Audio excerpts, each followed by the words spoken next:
സാധാരണക്കാരനെ കുറിച്ച്, പാവപ്പെട്ടവനെ കുറിച്ച് ഒരു ചിന്ത ഉണ്ടെങ്കിൽ ഒരു മുഖ്യമന്ത്രിക്ക് അത് ഉണ്ടാകണം.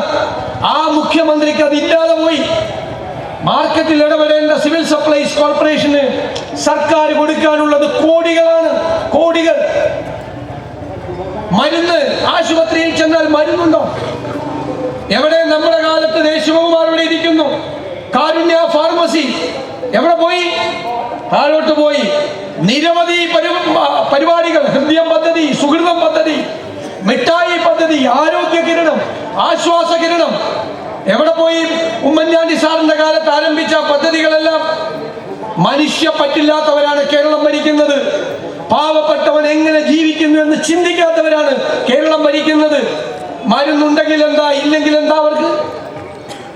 വൈദ്യുതി ബോർഡ് നമ്മൾ ലാഭത്തിലാക്കിയതാണ്. ഒരു യൂണിറ്റിന് 22 പൈസ കുറച്ചു കൊടുത്തു. നമ്മൾ ലാഭത്തിലാക്കിയ വൈദ്യുതി ബോർഡ് കഴിഞ്ഞ 10 കൊല്ലം കൊണ്ട് ഇപ്പോഴത്തെ സ്ഥിതി നിങ്ങൾക്കറിയോ? 50,000 കോടി രൂപയുടെ നഷ്ടമാണ്. 4 പ്രാവശ്യം വൈദ്യുതി ചാർജ് കൂട്ടി, സർചാർജ് കൂട്ടി. ഇനിയും കൂട്ടാൻ എഴുതി കൊടുത്തിട്ടാണ് ഇവർ പോയിരിക്കുന്നത്. തകർത്തുക. വാട്ടർ അതോറിറ്റി കടത്തിലേക്ക് കൂപ്പുകുത്തുന്നു. ഒരു പദ്ധതിയും നടപ്പാകുന്നില്ല.